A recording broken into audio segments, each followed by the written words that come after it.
Greetings, everybody. How you doing today? Welcome to my channel here on YouTube. Robk Reacts. Reacting to most music each and every day of the week. Multiple uploads. Music from all over the country, all over the planet. New continents, new countries each and every week, day, month. Best thing about it, everything is a requested reaction from you guys. So please keep those coming. Keep the links coming, comments coming. Any way you can get them to me, social media, whatever. I'll pick it up and hopefully down the road we get to check it out. We are rolling with another Patreon patron request coming in today. Requested, my man Tim. Thank you again for the support. Appreciate it big time. Love it big time. Always a great pick from you, my man. Guys, check out his playlist. Search Tim's playlist. You'll see a great mix of great music, spanning from like I think the 30s to real current stuff. So here we go today with some James Caan, the great actor James Caan, talking about another outstanding old school actor named John Wayne. So we got like 5 minutes of chatter here, talk. We'll take the pause as recommended by me for copyright. Let's check it out. Let's see what he's got to say about the old school John Wayne, the big old tough guy back in the day. Let's go. I had done a few films. I had done El Dorado. I had done a few films. I had done El Dorado. I had done The Glory of the Guys. I had done before The Godfather. I think The Godfather was like my 5th or 6th film. I had done a few films. You worked with John Wayne and John Wayne, yeah, John Wayne. What was he like? He was. Okay, so we went right from The Godfather, which is in a fucking massive thing in itself, movie genre style, and the dude just mentioned John Wayne. And it just went from that to John Wayne in a fucking blink, man. You see the respect. I saw respect immediately, man. You know what I mean? Let's see what he says. Wow. He was a piece of work. He was. I enjoyed it. It took a little while, you know, because he'd try to get you intimidated, and we became pretty close, only because he knew I was like a half-ass stuntman, and that's what he liked. Didn't matter. And he would really try to intimidate you, you know, like, so the first week was me and him, and I come out of this, you know, the neighborhood playhouse, the studio, and I'm looking at this guy act. Now, why'd you do it? Luke, why'd you have to go and do it? And I'm looking at him, and I can't believe that I'm listening to this. So I just started, every time he talked, the only reality was that I was smiling at the way, you know, I mean. So when Mitchum came, he looked at some of the dailies. He goes, "You're doing a lot of smiling there, Jiminy Cricket," because I wore his hat, and he called me Jiminy Cricket. I go, "What do you want me to do?" You know, but I had a really good time with those guys. I mean, of course, I had to wear lifts this big between those two guys, you know, and Howard Hawks, you know. And Howard Hawks? Yeah. How was he to work with? He was his own guy. Nobody told Howard what to do. You know, he'd go and write an eighth of a page. Guy, you can hear that mob talk in his vocal from The Godfather. Yeah, you know, I can't do it, but yeah, you can hear little taste, little snippets of his vocal, of the mobster voice. I like that. He's another top level dude, guy on screen. Hear what he said. The day in his trailer, we'd just ride horses and wait for him to come out, you know. Paramount wasn't going to say nothing. And the Duke said, "Now look, the Duke." He said, when he yells action, I want you to turn around and give me that look you give me." I have no idea what he's talking about. So Hawks, of course, comes walking. We had the whole town full of like 4-ups. It was a huge shot. The three of us come running around this corner at night, and there were 4-ups and 2-ups and stagecoaches and 200 extra, the whole town. And the whole idea was the three of us come around and we're going to attack this bar. The bad guys are in this bar down the end. So Duke comes around. "Now look at Mississippi. You go down around there, and I'll do this and da-da-da." And I say something, and I go. That was what Hawks wanted me to do. And he goes, Jimmy, he says, "When you say that line, just go." You know, he's got a good track on the Duke. I haven't heard him referred to that in a long time. The Duke's voice track. I like the way he's able to work his voice a bit. All right, coach, you know. He just walked back to the thing. As he's walking back, Duke turns to me and says, "Now look at kid. When you say that there line," he says, "I want you to take a step and turn around and give me that look you give me."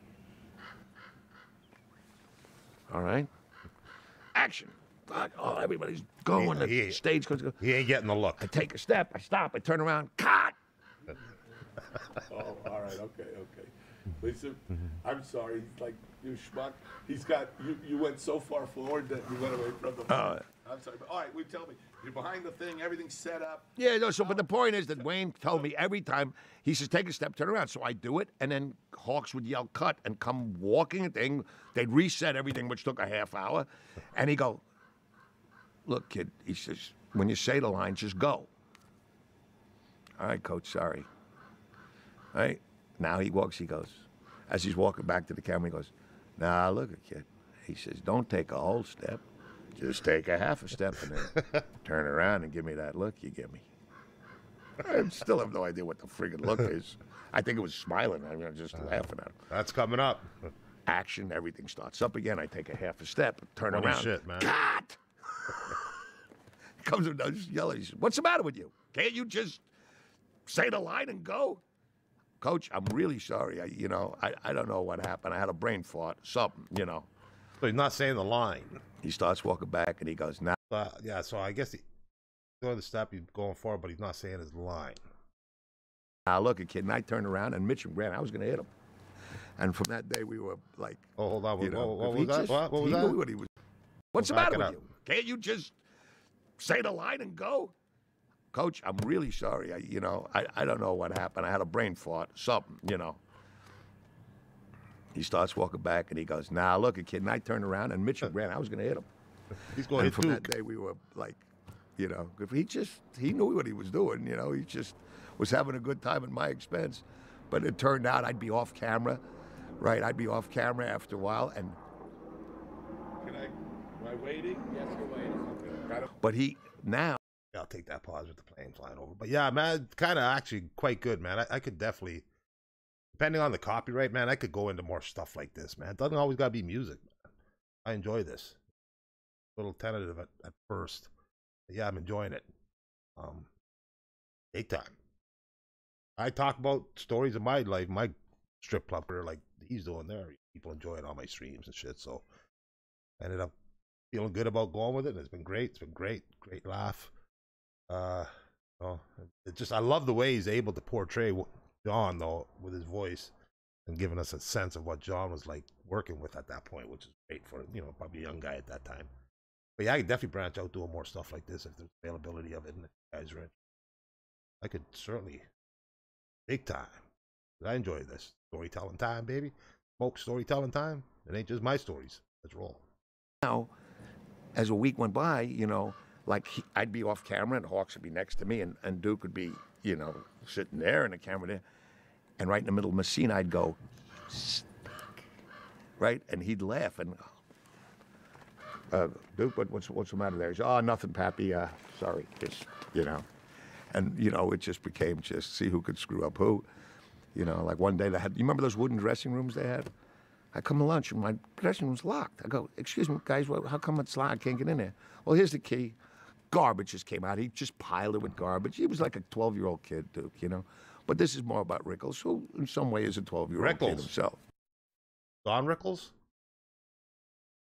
Outstanding. That was enjoyable big time. I put my TV on. I got some old school Western channels, old school over-the-air cable. Yeah, antenna. I see a lot of John Wayne movies. But yeah, he was good back in the day, man. Certainly different. Big tough guy back in the day. True. Better movies, and certainly one of his better movies. Yeah, he's made a lot of movies, man. Big time star back in the day. So it was good to go back and hear, a closer. James Caan's getting up there on time too, so nice to hear that. Storytelling time, man. I enjoyed that big time. The Duke. I really liked the way he was able. That was it. Hey, Ted, my man. Thank you once again for the support. Appreciate it big time. Loving the mix, the majestic artistry. Variations of the sounds I get monthly from you. Appreciate that big time. My friends, hope you enjoyed that. Hit that like button if you did. Had a good laugh with that. That was outstanding once again. Hope you enjoyed that, my friends. Have a great day. Stay happy. Stay healthy. And right now, my friends, stay safe. Tim, thanks again, my friend. Have a good day. We'll see you all again soon, guys. Peace.